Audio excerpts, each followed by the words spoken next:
I'm the CEO of China Biomedical and Technology Education Association, which I founded 20 years ago. Welcome to World IPF 2025. Our panel is Patenting Biotech and Pharmaceutical Invention, Navigating the Complexity. In today's rapidly advanced technology landscape, biotech and pharmaceutical stands at the forefront innovation. As researchers and scientists uncover groundbreaking discovery, and the importance of securing intellectual property rights for this invention become paramount. However, navigating the complexity of patenting in this highly specialized domain research requires a unique set of challenges. So for understanding the intricacies of patent law to ensure compliance with the regulatory framework, stakeholders must definitely maneuver through a maze of legal, ethical, and scientific considerations. So this journey is essentially not only to protect the fruits of science labor, but also to foster an environment that encourages continued innovation and development. Join us as we delve into the multifaceted world of patented biotechnology and pharmaceutical inventions and explore the strategy to overcome the hurdle along the long way. Today we have 6 esteemed experts in this panel. It's Mr. Michael Fuller from Connaught Martin, USA, and Dr. Manny Roy from Cooley's LLP, USA, and Mr. Divya Shekhar from Dependence and Dependence, India, Mr. Avi Garg from LexOrbis, India, and Mrs. Suman Prasad from LS Devi Corporate, India, and also Mr. Vadim Kuala from NCO Association of Pharmaceutical Company. And our panelists will introduce themselves first, and they will tell you their expertise, preponderance, and records, so you can observe their expertise, and after when we open the Q&A, it will be very easy to learn from them and ask the right question to benefit yourself for this conference. And today we will also penetrating the issues such as jurisdiction-specific complexities, subject matter eligibility, and patentability criteria, and enablement requirements, written description, regulatory and policy interference, and also AI impacts on this innovation and other IPR settle regarding marketing, legal aspects, law enforcement practice, and also some court cases shared. Good afternoon, everyone. I'm Avi Garg. I'm partner in LexOrbis. So basically, I'm a chemist. I did my master's in applied chemistry, and after that, I'm in this profession for more than 17 years now, almost 18 years now. And I basically take care of all drafting and prosecution of matters related to chemistry and pharmaceutical and life sciences in LexOrbis. And as you know, the LexOrbis is one of the largest firm in India, and we are handling all sorts of IP services, be it drafting, prosecution, or prosecution of the clients, analytics, technology transfer, and everything. And one thing is good about the panel that we have experts from all the corners of the world. We have people from US, the 3 of us are from India, we have Vadim from Russia, and our moderator is from Taiwan.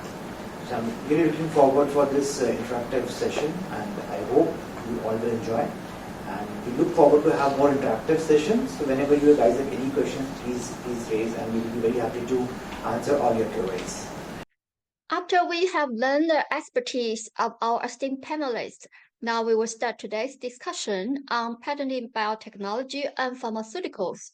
First, we would like to discuss the complexity on subject matter eligibility and patentability criteria. As the natural product has faced a heightened scrutiny, master patent must be transformed beyond natural process. Diagnostic method is particularly challenged after the post-Mayo era. May our panelists share their situation in their own country, please. Thank you, Divya. So taking this discussion further, so as Divya has very rightly said that why we are talking about these provisions specifically for Indian system, because India is like pharmacy to the world. That's correct. So that's why India has a big responsibility to balance the innovators' interest and the interest of generic manufacturers as well as the public at large.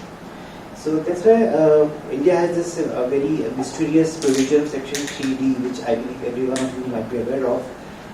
The basic purpose of having this provision is to stop the evergreening of patents.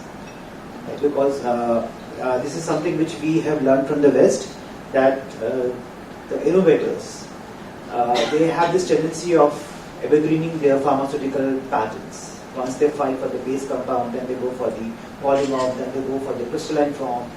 So on, they are just increasing the life of the patent, of the active drug substance. So to just put a balance on that particular aspect, we have a provision, Section 3D. So, and this provision is something like not clearly understood by the people, because different people have different opinion, different controllers have a different opinion about the interpretation of Section 3D till the time we got Novartis judgment. Before that, Novartis versus Union of India, even the physical stability, because Section 3D bars patenting of new form of a known substance until and unless that results into enhancement of known efficacy. So what was the efficacy?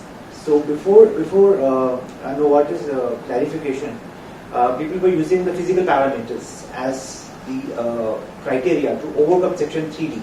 But then with this Novartis judgment, Supreme Court made it very, very clear that no physical parameters can be used to assess the therapeutic efficacy, and therapeutic efficacy has the efficacy has to be therapeutic efficacy, and no physical parameters should be used for that. Besides that, now since they have raised the bar, now the courts have said that no, this has to be a therapeutic efficacy only. There's another judgment which came in 2002 by Delhi High Court, which is DS Biopharma, in which the two aspects of Section 3D were discussed. The one thing is this, that the applicant cannot take a plea that my application is granted in corresponding jurisdiction. So this should be granted in India also, because Section 3D is something which is very particular to India. And the other aspect which the courts have addressed is that they have put an onus on the controllers. They put the onus on the controllers that if you are raising an objection under Section 3D, you have to identify the known substance. Otherwise, how will the applicant prove the therapeutic efficacy over the known substance? So the onus is now on the examining authorities to identify the known substance and to say that why my compound falls within the ambit of a new form of that particular known substance. So which is a very welcome step by the Delhi High Court. And similarly, like for Section 3E, that bars patenting of mere admixture of known substance. So again, as a practitioners, we used to play around with this provision, and whenever we come up with a new compound and we want to claim the composition of a particular compound, we always argue before the controllers saying that okay, this is a new compound. So no efficacy or no effect of this particular compound is known before. So how can I establish a synergistic effect to overcome Section 3E?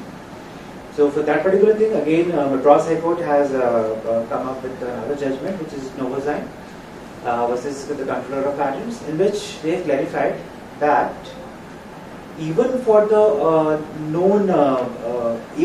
novel compounds, you have to overcome Section 3E by showing a synergistic effect. So you cannot just claim a composition with a novel compound and an excipient. That is something which will fall into the ambit of Section 3E. So for 3E now we have to be a little more cautious, but of course this is something which we can actually overcome. With this now I'll pass on to this my colleague Suman. She will deal with the other relevant provisions of Section 3. Thank you very much, Dr. Roy, for telling us the key points and enablement and descriptions regarding the regulatory or policy interference, which somehow trouble us when we patenting the biotech or pharmaceutical. So for example, the patent term extension for FDA delay or patent listing in orange purple books or patent linkage with generic approval. May our panelists would like to share the comments? Yeah, thank you, Dr. Roy's very kind introduction. Regarding the regulatory or policy interference, would Abby like to share your opinion about the India situation? So, when we come about regulatory approvals, So the one thing which Joachim has already discussed about the patent linkage. So we have a different system across the globe regarding patent linkage, because when getting from US, they have patent linkage. So that is a very good thing in US, but the same thing is not available in EP. But in EP we have data exclusivity for 8 plus 2 years. So we have 10 years of data exclusivity in Europe. Besides US, I think there are countries like Australia, Japan, South Korea and Singapore having the patent linkage system. But in India, I'll just give you a little history about the patent linkage system in India. This started in 2008 when the first time BMS and HeTV they come face to face regarding the approval of a generic version of the Dastabin. HeTV has applied for the regulatory approval and the BMS was trying to stop them, and they filed in with the Delhi High Court. And Delhi High Court was kind enough to restrain the Drug Controller General to stop the proceeding of that particular application without commenting on the patent linkage system. So that was the first point when the patent linkage was discussed in India. After that, in 2009, of course, influenced by this particular judgment only, there was another battle between the Bayer and the other generic manufacturers, and they were trying to, again, taking an approval from the Drug Control Authority, and they was trying to stop them from getting this approval.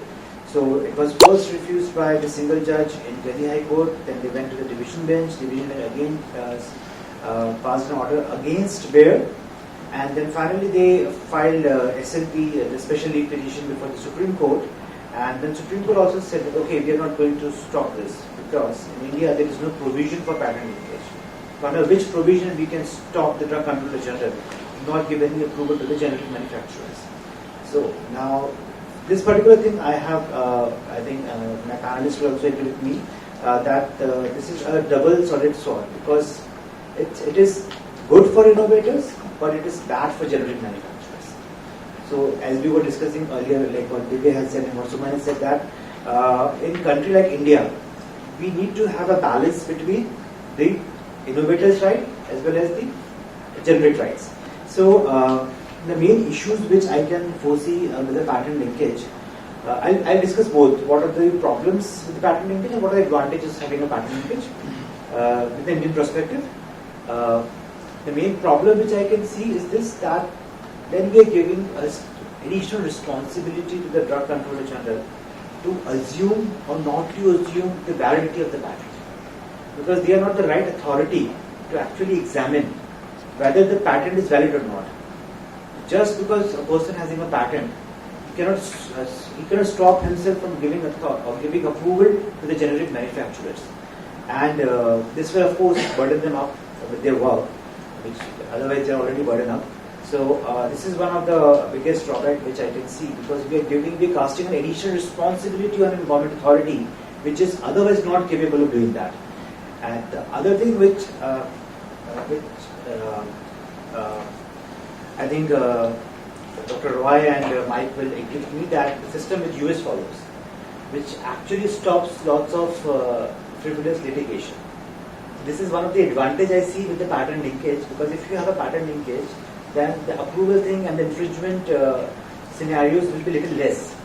So that unnecessary litigation can be avoided if we have a patent linkage system. So still India is in the growing stage. Let's see how things shape up.